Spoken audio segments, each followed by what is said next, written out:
ஆண்டவரும் இரட்சகருமான இயேசு கிறிஸ்துவின் ஈடு இணையற்ற நாமத்தில் அன்றன்றுள்ளப்பம் வாசகர்களுக்கு எங்கள் அன்பின் வாழ்த்துக்கள். 2024 ஆண்டு ஏப்ரல் மாதம் 10ஆம் தேதி புதன்கிழமைக்குரிய தின தியானம். இன்றைய தலைப்பு கிறிஸ்துவின் வாழ்க்கையில். மத்தேயு 4:11 சொல்கிறது, உடனே தேவதூதர்கள் வந்து அவருக்கு பணிவிடை செய்தார்கள்.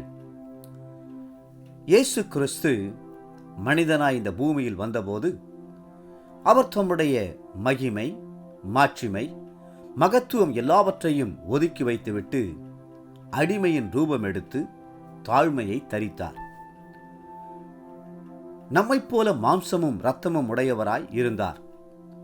அவர் தேவ தூதரிலும் சற்று சிறியவராக்கப்பட்டிருந்தார். எபிரேயர் 2:9. தேவகுமாரனாகிய இயேசு கிறிஸ்துவுக்கு தேவ தூதர்களின் பணிவிடை அவசியமும் தேவையுமாயிருந்தது.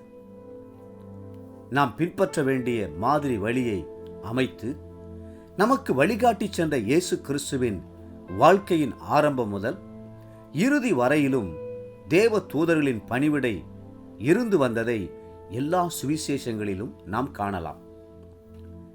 இயேசுவின் பிறப்பின் போது தேவ தூதர்களுக்கு மிகுந்த மகிழ்ச்சி உண்டாயிற்று.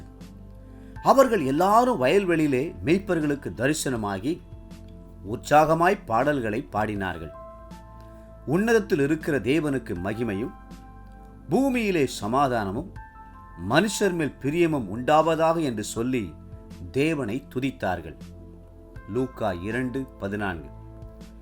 ஏரோது குழந்தைகளையெல்லாம் கொல்ல வகை தேடுகிறதை தேவ தூதர்கள் அறிந்தபோது உடனே யோசேப்புக்கு தரிசனமாகி, ஏரோது பிள்ளையை கொலை செய்ய தேடுகிறான், ஆதலால் நீ எழுந்து பிள்ளையும் அதன் தாயையும் கூட்டிக் கொண்டு எகிப்துக்கு ஓடிப்போய் நான் உனக்கு சொல்லும் வரைக்கும் அங்கே இரு என்றான். மத்தேயு 2:13.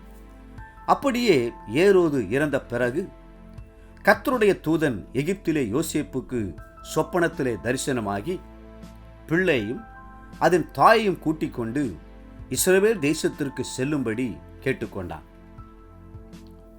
கிறிஸ்து 40 நாட்கள் உபவாசம் இருந்து முடிந்தபோது சோதனைக்காரன் அவரை சோதனை செய்தான். அதன் பின்பு தேவ தூதர்கள் வந்தார்கள், கிறிஸ்துவுக்கு பணிவிடை செய்தார்கள். அது எவ்வளவு உற்சாகமாயிருந்திருக்கும்!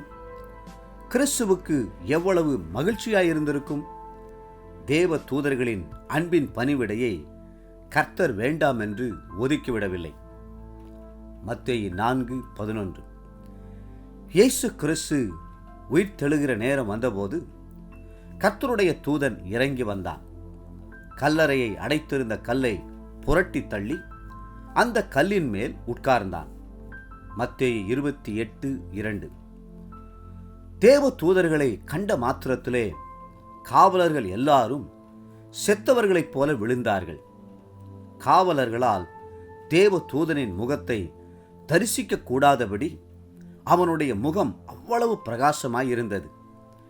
ஆனால் மகதலேனா மரியாளும் மற்ற ஸ்திரீகளும் தேவ தூதனிடம் தைரியமாய் பேசினார்கள். அதுபோலவே இயேசு கிறிஸ்து உயிரோடு எழுந்து பரலோகத்திற்கு சென்றபோது தேவ தூதர்கள் சீஷர்களுக்கு காட்சியளித்தார்கள். கலிலேயராகிய மனுஷரே, நீங்கள் ஏன் வானத்தை அண்ணாந்து பார்த்து நிற்கிறீர்கள்? உங்களிடத்தினின்று வானத்துக்கு எடுத்துக்கொள்ளப்பட்ட இந்த இயேசுவானவர் எப்படி உங்கள் கண்களுக்கு முன்பாக வானத்துக்கு எழுந்தருளி போனாரோ அப்படியே மறுபடியும் வருவார் என்றார்கள். அப்போஸ்தலர் நடபடிகள் 1:11. தேவப்பிள்ளைகளே, இயேசு கிறிஸ்து இந்த தேவ தூதர்களோடும் அவர்களுடைய ஆரவாரத்தோடும் எக்கால சத்தத்தோடும் வருவார். அந்நாளில் கிறிஸ்துவையும் அவருடைய எல்லா தூதர்களையும் நாம் கண்டு மகிழ்ந்து போற்றுவோம். இன்றைய நினைவிற்கு மத்தேயு 24:31.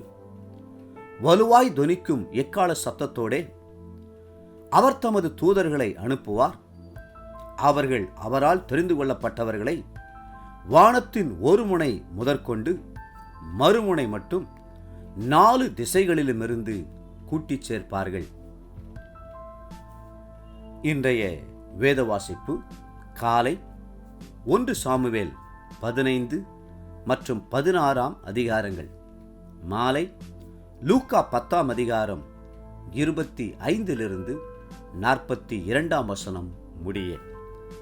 அன்புக்குரிய அன்றன்றுள்ள வாசகர்களே, மீண்டும் உங்களை வாழ்த்துகிறோம். இயேசுவானவர் தேவ தூதர்களோடும் ஆரவார சத்தத்தோடும் அவர் திரும்ப வரப்போகிறார்.